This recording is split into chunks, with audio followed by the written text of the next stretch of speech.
সুপ্রভাত বন্ধুরা, আশা করি তোমরা প্রত্যেকে যে যেখান থেকে আমার ভিডিওটি দেখছো ঈশ্বরের আশীর্বাদে প্রত্যেকে খুবই ভালো আছো এবং সুস্থ আছো। আমিও মোটামুটি আছি। উদিতার হ্যাপি ফ্যামিলিতে আরও একটি নতুন ভিডিওর সাথে আমার সকল বন্ধুদের অনেক অনেক ভালোবাসা ও ওয়েলকাম জানিয়ে আজকের ভিডিওটি শুরু করলাম সকাল 7টা থেকে।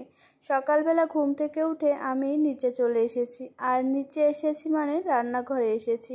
রান্নাঘরে এসেছি তার কারণ আজ আমাদের কাজের দিদি না আসবে না, আর আমাদের বাড়িতে যে দিদি কাজ করে সেই দিদির বলাই রয়েছে দিদি মাসে 2টো ছুটি পাবে, সেই দুদিনের একদিন হচ্ছে আজকে। আর প্রথমেই এই যে আমি একে একে রান্নাঘরের বাসনপত্রগুলো বের করে নেব, আর বাসনপত্রগুলো বের করে নিয়ে প্রথমে টেবিলটাকে ভালো করে মুছে নেব। আমার যে সকল বন্ধুরা এখন আমার ভিডিওটি দেখছো সেই সকল বন্ধুদের কাছে অনুরোধ করছি, ভিডিওটি কেউ স্কিপ করে দেখো না। আমার ভিডিওটি কিন্তু অনেকটাই ছোট, তাই তোমাদের কাছে অনুরোধ ভিডিওটি দেখার শুরুতে প্লিজ একটি লাইক দিয়ে দেখা শুরু করো এবং ভিডিওটি দেখার শেষে ছোট্ট করে একটি মিষ্টির কমেন্টের মাধ্যমে আমাকে জানিও আমার ভিডিওটি তোমাদের কেমন লাগলো।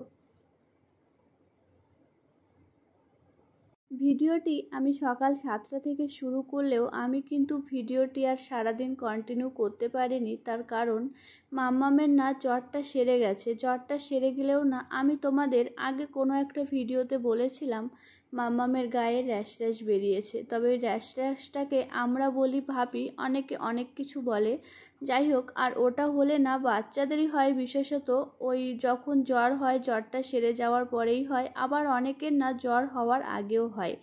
আর ওটা হলে প্রচণ্ড বিরক্তি লাগে, সারা গা হাত পা না ভীষণ জ্বালাতন করে। আর মাম্মাম যেহেতু ছোট মানুষ, মাম্মাম না খুব বিরক্তি করছে, তাই আমি আর এই ভিডিওটিকে না সারাদিন কন্টিনিউ করতে পারিনি, ওই সকাল 10টা পর্যন্তই করেছিলাম।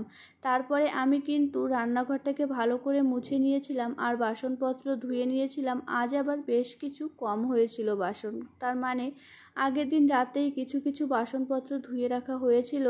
তারপর কিন্তু আমাদের ঘোষ দুধ দিয়ে গেছে, নিচের ঘর দুয়ার ঝাড় দিয়ে নিচে আমি ঘর মুছে রেখে চলে এসেছি উপরে।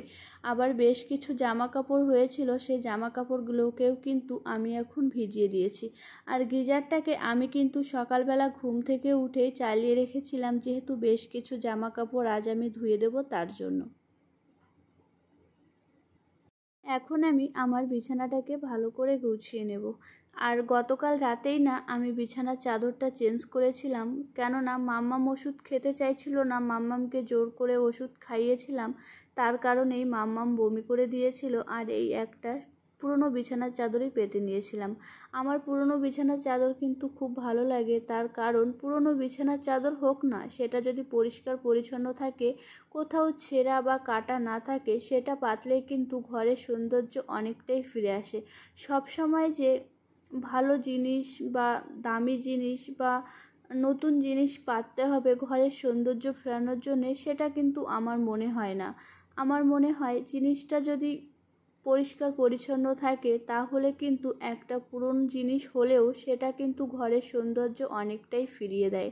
যেহেতু বেড কভারটা চেঞ্জ করেছি আর মাম্মামের জ্বরটাও সেরে গেছে, তাই আমি ভাবলাম একবারে বালিশের কভারগুলোও চেঞ্জ করে দিই। এই যে কভারগুলো আমি যখন চেঞ্জ করেছিলাম তখন কিন্তু আমি বুঝতে পেরেছিলাম না মাম্মামের ওই র্যাশটা ভাপি হয়েছে, তাই আমি এটা চেঞ্জ করে নিয়েছিলাম। তাহলে আমি আর চেঞ্জ করতাম না, কেননা আবারও এটাকে আমার চেঞ্জ করতে হবে। আর মাম্মামকে নিয়ে না আমার ঠিকঠাক যেহেতু ঘুম হচ্ছে না, আমি না অতটা কাজ করতেও পারছি না, খুব কষ্ট হয়ে যাচ্ছে। তারপর আজ আবার কিন্তু বেশ কিছু জামা কাপড়ও হয়েছিল। যাই হোক, এখানে আমি কিন্তু বিছানাটা প্রায় গুছিয়েই নিয়েছি। এবার আমি চলো আমার বন্ধুদের কিছু বলি।